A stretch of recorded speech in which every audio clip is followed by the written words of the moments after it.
నమస్తే, this is Sourya. Welcome to our channel. ప్రస్తుతం శ్రీరామనవమి పండగ సందర్భంగాను ఒక ఇంట్రెస్టింగ్ టాపిక్ ఇది ఎప్పటి నుంచో కూడా నలుగుతూ ఉంది. అసలు రాముల వారి ఆలయంలో భద్రాద్రిలోని ఏ కళ్యాణం చేస్తూ ఉన్నారు? అసలు సీతారాములకి చేస్తూ ఉన్నారా, లేకపోతే ఇంకెవరికి కళ్యాణం చేస్తూ ఉన్నారు? ఇది చాలా కాంట్రవర్సీ టాపిక్. అలాగే అసలు ఎందుకు అట్లా చేయాల్సి వస్తుంది, ఎవరు దీనిలో ఇన్వాల్వ్ అవుతూ ఉన్నారు, మరి గవర్నమెంట్ ఏం చేస్తుంది? సో ఈ డీటెయిల్స్ అన్ని కూడా సీనియర్ జర్నలిస్ట్ దుర్గా వడ్లమణి గారు ఉన్నారు, వారితో మాట్లాడతారు. నమస్తే మ్యామ్. నమస్తే అండి. ముందుగా శ్రీరామనవమి శుభాకాంక్షలు. మీకు కూడా. అందరికి చిన్నప్పటి నుంచి చూస్తున్నాం, భద్రాద్రి అని అనగానే సీతారాముల కళ్యాణమే చేస్తాం. ఇవన్నీ రామదాస్ పాడిన పాటలు ఎక్కడి నుంచి పాడారు?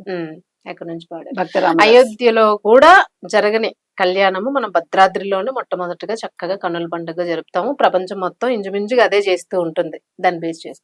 ఇప్పుడు కొత్తగా ఏంటి మేడం, కొన్ని సంవత్సరాలుగా వినిపిస్తున్నది ఏంటంటే లక్ష్మీనారాయణులని, రామలక్ష్మణులు అని, రామనారాయణులు అని ఇదంతా కొత్త కొత్తగా వినిపిస్తుంది. సో ఎవరు దీన్ని సృష్టికర్త? కొత్తగా ఈ కొత్త తంతులకి గవర్నమెంట్ ఎందుకు చర్యలు అసలు ఎందుకు పూనుకోవడం లేదు? దానిలోని ఇంకా చాలా లోపాలు కనిపిస్తూ ఉన్నాయి అక్కడ. అంటే గతంలో బిఆర్ఎస్ ఉండగా స్టార్ట్ అయింది. ఎందుకు అని అడగచ్చు మీరు.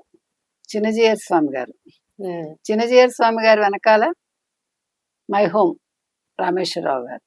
మై హోమ్ రామేశ్వరరావు గారు అంటే టిఆర్ఎస్, అప్పటే టిఆర్ఎస్ అధినేత, తర్వాత బిఆర్ఎస్ అధినేత కల్వకుంట్ల చంద్రశేఖరరావు. సో ఆడింది ఆట, పాడింది పాట. ఈయన యాక్చువల్ గా తిరుమలలో కూడా ఆయన పెత్తనం సాగలేదనే కదా అలిగి వెనక్కి వచ్చేసారు. తర్వాత కలగ చేసుకోకుండా తెక్కించుకున్నారు.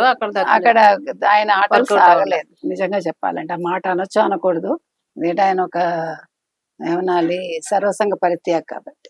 సరే, ఏది ఏమైనా ఇవాళ కొత్తగా ఆయన ఇది లక్ష్మీనారాయణలు అంటే కుదరదు. ఇప్పుడు అక్కడ సీతారామ కళ్యాణం, భద్రాద్రి, అదుగో భద్రాద్రి ఆయన రాశారు భక్త రామదాసు. ఆ పాటలు పాడింది బాలమురళీకృష్ణ గారు. మనం ఇప్పటికి కూడా ఆ పాటలు విని తరిస్తాం. సీతమ్మకు చేయిస్తే చింతాకు పతకము రామచంద్ర అని పాడతాడు ఆయన. అందుకని ఇవాళ కొత్తగా మీరు ఒక వివాదం తీసుకొచ్చి దీని మీద చిన్నజీయర్ గారు స్పందించాలి. వీళ్ళు ఏంటంటే గురువులందరూ మొత్తం చేయాల్సిన రప్చర్ అంతా చేసేస్తారు, స్పందన ఉండదు తర్వాత. అది తప్పండి. నేను చెప్పిందే మీరు పాటించాలి. అంటే ఇప్పుడు రామానుజుల్ని మీరు అనుసరించండి. మీ దగ్గరకు వచ్చే నమ్మకం ఉన్న వాళ్ళని మీరు చెప్పండి, వాళ్ళు వింటారు. గుళ్ళ మీద మీ ఆధిపత్యం ఏంటి? దేవుళ్ళ మీద, గుళ్ళ మీద, లేకపోతే రాజకీయాల మీద మీ ఎవరి పెత్తనాలు అక్కర్లా. ఎందుకంటే ఇవాళ రేవంత్ రెడ్డి సర్కార్ దీని మీద స్పందించాలి. ఎందుకంటే మీ ఇష్టానికి మీరు ఆచారాలు మార్చేసి, మీ ఇష్టానికి మీరు పద్ధతులు మార్చేసి, లేదు ఇది కాదు అది, ఆ దేవుడు కాదు ఈ దేవుడు ఎక్కడైనా మారతాడా? అసలు మీకు తెలుసు, భక్త రామదాసుని జైల్లో పెడితే అప్పుడు తానీషాకి కల్లో కనిపిస్తారు సీతారామ లక్ష్మణులు కదా. కనిపించాకే కదా ఆయన అప్పటి నుంచి మీకు ముత్యాల తలంబ్రాలు వెళ్తాయి. చెప్పుకున్నాం. సో ఇప్పుడు కూడా వెళ్తాయి మన తెలంగాణ తరఫున. అంటే సత్యం అది. సీతారాములు అనే వాళ్ళు అక్కడ ఉన్నారు అనేది సత్యం కాబట్టి తానీషా కల్లో కనిపించారు. కాబట్టి ఇవాళ మీరు కొత్తగా వచ్చి రామనారాయణ అని ఎలా అంటారు? అంటే ఎందుకు పెట్టారు అసలు? ఎందుకు అది సృష్టించారు? ఎందుకంటే ఆయన, అదే చెప్తున్నాను, వైష్ణవ మతంలో ఉంది కాబట్టి ఆయన విష్ణువే అన్నింటికి, నారాయణుడే అన్నింటికి మూలం. అది తప్పు కదా. అది చాలా తప్పు మేడం. ఇప్పుడు వీళ్ళు ఏమంటారు తెలుసా మీకు? శివపార్వతులు ఆది దంపతులు కాదు, అది కూడా చెప్తారు. లక్ష్మీనారాయణులే ఆది దంపతులట. అసలు మనకు అర్థం కాదు. ఇప్పుడు రాముడు అనేవాడు రామేశ్వరం వెళ్ళి శివలింగ ప్రతిష్ఠ చేశారు కదా. అవును. ఎందుకంటే శివుడే ఆద్యుడు, శివుడే అంతం చేసేవాడు. అవును. ఈ ఆది మధ్యాంతాల మధ్యలో ఉన్న వాళ్లే విష్ణువు, మిగతా వాళ్ళు. అవును.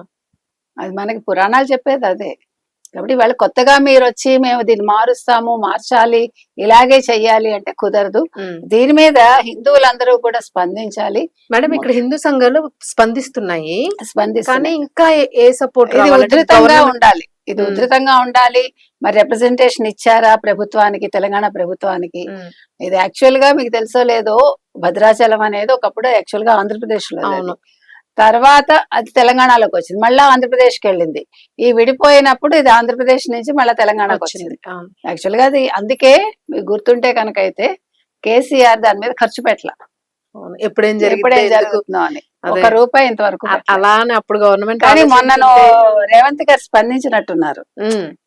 ఎన్ని కోట్లు స్పందించాలి. ఆయన విడుదల చేస్తాను Developments భద్రాద్రి ఆలయ పునర్నిర్మాణానికి అని అన్నారు, ఆయన పునరుద్ధరణకి.